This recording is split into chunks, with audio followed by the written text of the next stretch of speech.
Hello, my divas, and welcome to April's tip of the day. I'm April Burns, your style expert, guys, and welcome to the show.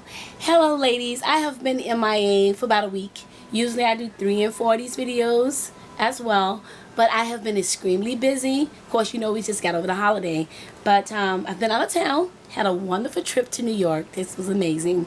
Did a couple of fashion shows, and I attended one of my goodest friends, fashion friend of mine. Juliana Gendler, and most people call him Tommy Gendler. If you probably know him by Tommy in the media, his name is Tommy Gendler. But he's a wonderful designer, and he's a vintage designer. So his clothing is vintage. He geared over from ready to wear to vintage. So just in case you want to check out any of his designs. So great, guys, welcome. So let's get started with hugging ourselves, guys. You know I love to do this with the book. So if you don't have the good book, that's okay. Just hug yourself. Just take a minute to remind yourself of how amazing you are and how much God loves you. Isn't that amazing? Doesn't that feel great to get your day started today knowing that you're loved? I answered some of your questions to the best I could last night, and I want to start off again today and give you guys another part 2 of those questions. And we're talking about empowerment today, by the way, the topic, and to how to not let negative people come into your life and disrupt that positive, joyous energy that you have. How you're getting on with your life and trying to do something so amazingly and so positive, you're always going to have that negative energy coming in and trying to disrupt that. If you don't know and haven't been told, that's called the devil. So always keep the good book handy. And you don't even have to hug it every second or whenever we come together, or whenever you're at home and you're not with me on the videos. But do hug it. Do keep it near you. I drive with mine. I even have a little miniature one that I carry in my purse. Isn't that something? Out of all my bags, I'm always making sure when I change over, and if I can't find it, it's like, oh my God, I feel empty. My purse, my life, my balance, my work, everything isn't complete unless that Bible is with me. And we have to be mindful that nothing happens in our life without God. I mean, we have to put him in there. He has to be a part of our daily ritual. I mean, every day, no matter what you're doing. You have to get up, pray, have a purpose, have a meaning, and have a balance. Don't let things get you stressed out and where you get confused. Balance your day out.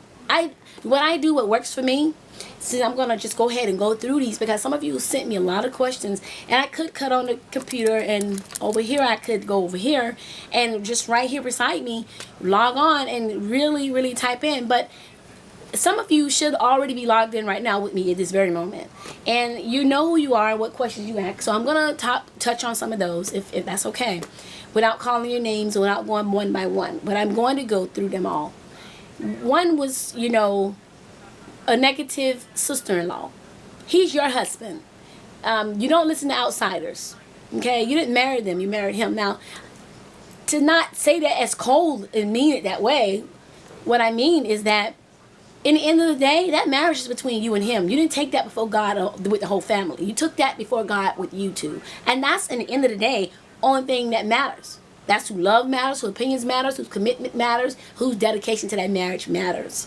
And what you two think is all that matters. Anyone else besides you two doesn't matter. And I hope that helped.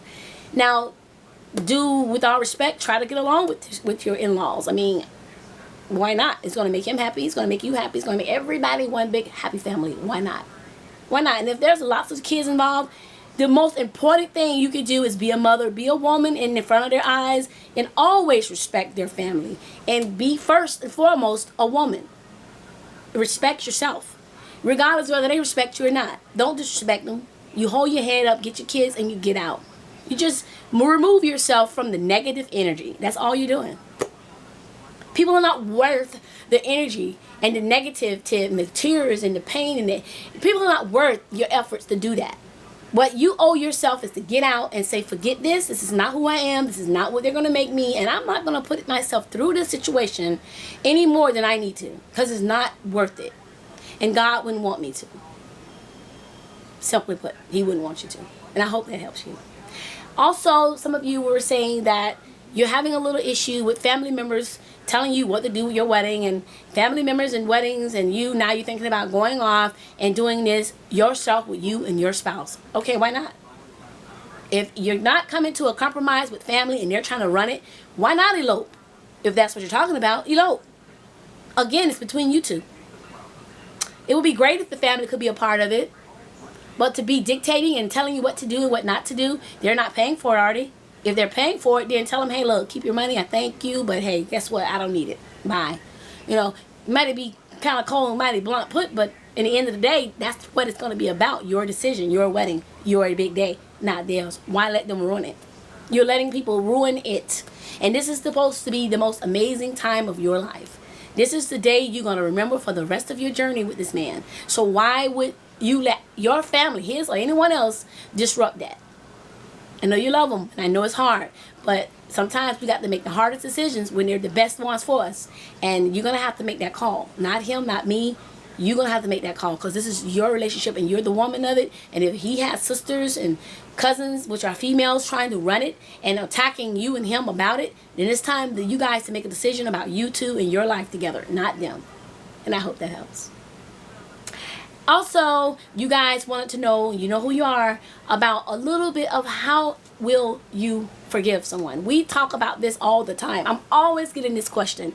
And you have to do it for yourself. That's why. Some of you said, why will I forgive him if he, her, well, don't matter who it is, forgive. It's easier said than done. Trust me, I know. And when you carry that around with you, it eats at you, it tears you down. It's not going to keep you from having, it's going to keep you from having a good life. It's not going to enrich anything by taking all this energy. I'm sure you realize right now how much energy it takes into hating someone. To literally be holding this over your head and over their head for every day for the rest of your life. I mean, it takes a lot of energy. And it takes away your joy. It takes away your happiness. It keeps you from moving forth and having a positive life and having a positive outlook, for looking into the future, for having a planned life. It blocks a lot because it takes a lot of energy from you, positive, good, nourished energy from you that you're putting into that hatred for someone who's not totally even worth it, I'm sure. Trust me, they're not. And instead of putting it into you, you're always worth it. Invest it in yourself. Go to the spa. You know, get your hair done on a regular and just let someone pepper you for once. Get your foot massage. Take a walk. Take a jog. Join a gym. If you haven't had wine or don't drink wine, I mean, every once in a while, once a month, I have a glass. Why not? I mean, take some time to nourish yourself and relax the mind and focus. Get meditation. Go to somewhere and do yoga. Sit out in the park. I always find when I go to LA with my trainer and my coach, and she's my acting coach. You may have heard of her. Name is April Hong. Her father's James Hong. Been out there for 50 years acting. He played on the Two Broke Girls, and then he was my client actually for the show. And they're great. Their name is Hong. And then when we get together, we go out to the park, and right before sessions and things, we sit and we meditate in the early mornings, like 7:30, and we meet there at the park. And then you're talking a total relaxation. Your body, your spirit becomes balanced. Because we get unbalanced and then nothing makes sense. You get confused, you get stressed, you can't complete one mission from the next, and you forget things, wonder why you forget a lot. Things like that can really cause us to really get thrown back. So forgive this guy for you and your peace. Forgive her or she or friends or whatever, whomever, for your own peace, for your own sanity. Don't let them have that much power over your life. That's all you're giving them is power. Power to control your life. Power to hold on to negative things about your life. You don't want that. They're not worth it. They've already done enough damage when they hurt you. When they came in your life, manipulated, stole, caused pain, resentment, and whatever they did to hurt you, they've done enough. Now take it back. Take your life back. Claim your happiness and your joy back. And tell them, get out. There's no place for you anymore here. Get out. Once you start doing that, this whole energy comes over you. And you'll walk it, talk it, act it, present it, and people will see it. They see it. And keep in mind, some people are going to be so intimidated by this power you present now. They're going to be so intimidated by that. But that new you represents a new beginning. So don't deny that. Don't ever deny that. For no one. Don't compromise too much for a man, a friend.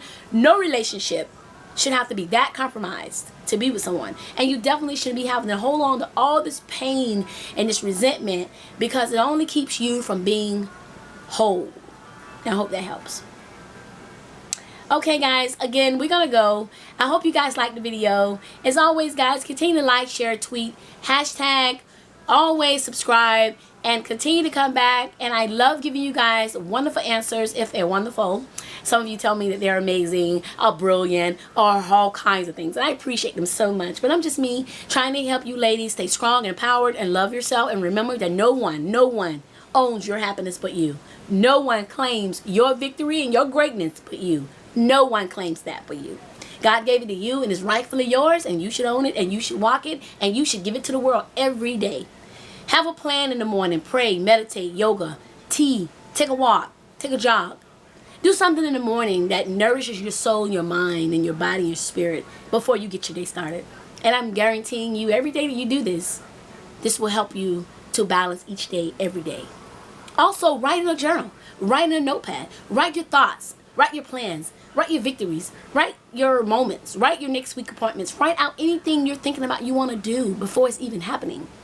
I know we can't make sure everything happens from day to day. I mean, come on, we don't know what's going to happen, right? But it helps to have some kind of control over it. It gives you that clarity that, hey, you know what? At least I know tomorrow what's going to happen. At least I'm planning on having a plan for tomorrow. It's almost like saying, don't plan for your future. You don't know if you're going to retire at 68. You don't know if you're going to make it to 60. Nobody knows. It's not guaranteed to us. But that don't mean you should plan for your retirement. Suppose you wake up and you're 67 or 80 and you have no retirement. You have no savings. You have no fund, no 401k, no nothing. Worst of all, no life insurance. What are you going to do? So it's imperative that we plan for our lives. I'm April Burns. Thanks for joining me here on my tip of the day. See you next week, ladies. And don't forget to hug yourself. Love yourself, because you are amazing. Bye.